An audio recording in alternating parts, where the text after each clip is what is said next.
7వ వార్డులో రేషన్ డిపోల ద్వారా నిత్యావసర సరుకుల పంపిణీ కార్యక్రమాన్ని పునః ప్రారంభించిన రాష్ట్ర కార్యదర్శి బోండా జగన్.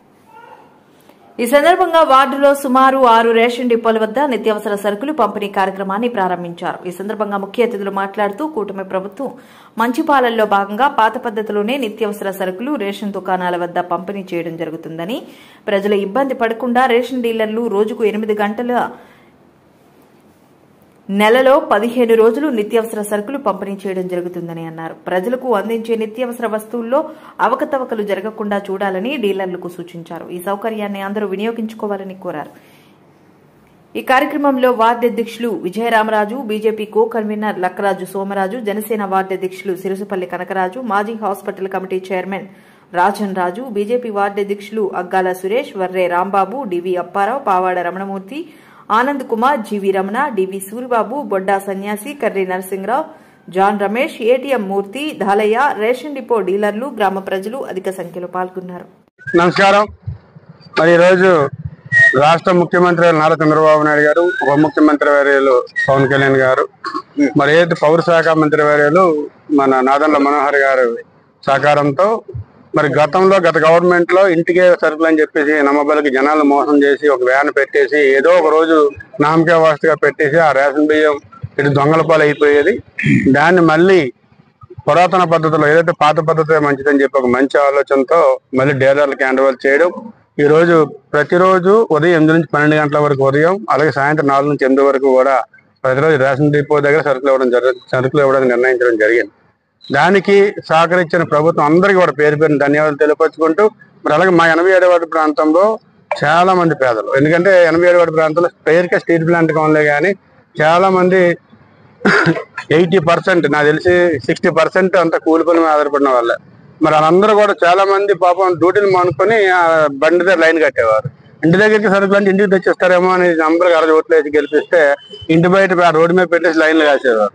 ఈ రోజు శుభ్రంగా ప్రశాంతంగా ఎక్కడైతే రేషన్ డిపోలో పెట్టారో అక్కడికి వెళ్ళి 15 రోజుల వరకు ఎప్పుడైనా తీసుకునే విధంగా చర్యలు తీసుకోవడం అనేది ప్రభుత్వం చేసిన మంచి నిర్ణయంగా భావిస్తూ, మరి మా ప్రాంతంలో మళ్ళీ అందరికీ కూడా మా దగ్గరుండి మళ్ళీ ప్రజలకు మేమే సరుకులు ఇచ్చే విధంగా ముందుకు తీసుకెళ్లినందుకు, మాకు ప్రత్యేకంగా గౌరవించినందుకు ఇది ప్రభుత్వానికి కూడా పేరు పేరున ధన్యవాదాలు తెలియపరుచుకుంటూ, మరి అలాగే ప్రజలందరూ కూడా ఈ యొక్క సద్వినియోగం చేసుకోవాలి. ఎందుకంటే మీకు గతంలో వేరు, ఇప్పుడు వేరు. చాలా మంది ఎవరైతే వ్యాన్ వచ్చారో వ్యాన్ దగ్గర మీరు అమ్మేయడం, సరుకులు అమ్మేయడం, వాళ్ళ డబ్బులు తీసుకోవడం జరిగేది.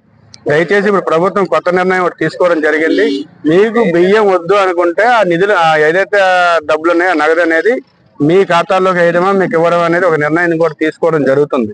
మీ అందరు తెలియాల్సిన విషయం ఏంటంటే 1 కిలో రేషన్ బియ్యం మనం తయారు చేయాలంటే సుమారు 50 నుంచి 100 రూపాయలు ఖర్చు అవుతుంది మీ అందరికి ఇవ్వడానికి. మీరు అమ్మేది రూపాయి బియ్యం మీకు వస్తున్నాయి అనుకుంటున్నారు, కానీ అది ప్రభుత్వం మనకి సుమారు 100 రూపాయలు మీకోసం వెచ్చించాల్సిన పరిస్థితి ఏర్పడుతుంది. 50 రూపాయలు నుంచి 60 రూపాయలు వెచ్చించాల్సిన పరిస్థితి ఏర్పడుతుంది.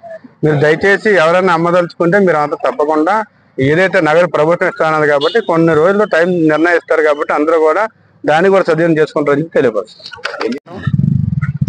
ఈ కార్యక్రమానికి ముఖ్య అతిథిగా ఇచ్చేసినటువంటి మా రాష్ట్ర తెలుగుదేశం పార్టీ కార్యదర్శి, మా వార్డు కార్పొరేటర్ గారు అయినటువంటి బొండా జగన్నాథం గారికి, అలాగే మా వార్డు అధ్యక్షుడు విజయరామరాజు గారికి, అలాగే తెలుగుదేశం పార్టీ కుటుంబ సభ్యులందరికీ నా హృదయపూర్వక నమస్కారాలు తెలియజేసుకుంటూ, మరి గత 5 సంవత్సరాల్లో ఈ రేషన్ డిపోలు తీసేసి గత గవర్నమెంట్ వ్యాన్లు పెట్టి ఆ వ్యాన్ల ద్వారా వేల కోట్లు దోచేసినటువంటి పరిస్థితి. ప్రజలకి ఇదివరకు అయితే వాళ్ళు నెల వరకు 2 నెలలు 3 నెలలు కూడా తీసుకునే అవకాశం ఉండేది రేషన్. కానీ వీళ్ళు వచ్చిన తర్వాత ఏదో నెలలో 1 రోజు ఆ వ్యాన్ రావడం, దాని గురించి పళ్ళు మానుకొని వ్యాన్ల గురించి కాసుకొని కూర్చోవలసిన పరిస్థితి ఉండేది. ఆ పరిస్థితిని తీసి ప్రజలకి అందరికీ అందుబాటులో ఉండాలా, పనులు చేసుకునే వాళ్ళు కూడా సాయంత్రం వచ్చి ఇంటికి వచ్చిన తర్వాత కూడా రేషన్ తీసుకునే అవకాశం కల్పించాలని ఒక ఆలోచనతోటి మరి చంద్రబాబు నాయుడు గారు మళ్ళీ పాత డిపోలన్నీ పెట్టడం, అది ఉదయం 8 నుంచి 12 గంటల వరకు, మళ్ళీ సాయంత్రం 4 నుంచి 8 వరకు పెట్టారు. దానివల్ల ఏమవుతుందంటే 15 రోజుల వరకు ఈ అవకాశం తీసుకునే అవకాశం కల్పించారు. దానివల్ల ప్రజలందరికీ కూడా ఇబ్బంది లేకుండా వాళ్ళకు అనుకూలంగా ఏ టైంలో అయితే అనుకూలంగా ఉంటారో ఆ టైంలో వెళ్ళి ఆ రేషన్ తీసుకునే అవకాశం కల్పించారు. అలాగే రేషన్ తీసుకునే అవకాశం కల్పించారు. తర్వాత 65 సంవత్సరాలు దాటిన వాళ్ళకి, వికలాంగులకి, వీళ్ళందరికీ కూడా ఇంటికెళ్ళి ఆ రేషన్ ఇవ్వాల్సిన పరిస్థితి డిపోలకి చెప్పడం జరిగింది. వాళ్ళు కూడా ఇంటికి ఇళ్ళకెళ్ళి రేషన్ ఇవ్వడం జరుగుతుంది. ఈ కార్యక్రమాన్ని మరి నిన్న మా వార్డు కమిటీ, మా నాయకులందరం కూడా మొత్తం 6 డిపోలు మా వార్డులో ఉన్నాయి. 6 డిపోల్లో కూడా వెళ్ళి ఓపెన్ చేసాం. దీనికి ఆ గవర్నమెంట్ వారికి, వీళ్ళందరికీ కూడా ఈ విధంగా ఏర్పాటు చేసినందుకు ప్రత్యేకమైన ధన్యవాదాలు తెలియజేస్తూ సెలవు తీసుకుంటున్నాం. ఈ గవర్నమెంట్ నిర్ణయం తీసుకోవడం వల్ల ఒక్క సరుకులు అందుబాటులో, సామాన్య మానవులకు అందుబాటులో ఉండడమే కాకుండా గవర్నమెంట్ కూడా సంవత్సరానికి రమారమి 350 కోట్లు ఈ ట్రాన్స్పోర్ట్లు క్యాన్సిల్ చేయడం వల్ల 350 కోట్లు ఆదా అవుతుంది. అది దాని పౌర సరఫరా మంత్రి గారు దాని మీద స్టేట్మెంట్ కూడా ఇవ్వడం జరిగింది.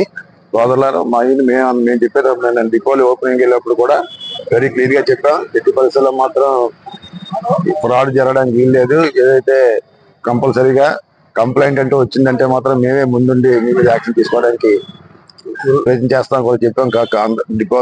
డిపో మెయిన్ అందరికీ, వానర్స్ అందరికీ కూడా, వీళ్ళందరికీ మెయిన్ వృద్ధులు, వికలాంగులు కూడా అందరికీ ఎవరైతే ఉన్నారో ఐడెంటిఫై చేసి వాళ్ళందరికీ కూడా డిపో రాని వాళ్ళందరికీ వాళ్ళ ఇంటికి సరుకులు అందించడానికి కూడా గవర్నమెంట్ ప్రభుత్వం నిర్ణయం తీసుకుంది. అంచేత ఎవరు కూడా ఎటువంటి అనుమానాలు పడాల్సిన పని లేదు. ఇదివరకట్లాగా మేము వ్యాన్ వస్తుంది, మా ఇంటికి వస్తుంది అని కాకుండా అందుబాటులో ఉన్న వాళ్ళందరూ కూడా మీకు ఉదయం, సాయంకాలం కూడా పూర్తిగా 1 నుంచి 15వ తారీఖు వరకు అందుబాటులో ఉంటారు. అన్ని సరుకులు కూడా మీకు అందరూ కూడా సద్వినియోగం చేసుకోండి. తర్వాత ఈ వృద్ధులందరికీ కూడా ఎంతమంది ఉన్నారో ఐడెంటిఫై చేసిందో వాళ్ళందరికీ కూడా ఏ అయితే గవర్నమెంట్ నుంచి ఇస్తున్నటువంటి సరుకులన్నీ కూడా వాళ్ళ ఇంటి వద్దకే ఇవ్వడానికి కూడా దానికి తగిన ఏర్పాట్లు చేయడం కూడా జరుగుతుందని తెలియజేస్తూ, మరి ఈ కార్యక్రమానికి మా వార్డు లీడర్స్ అందరూ కూడా అటెండ్ అయ్యి జయప్రదం చేసినందుకు అందరికీ కూడా ప్రత్యేకంగా ధన్యవాదాలు తెలియజేస్తాను.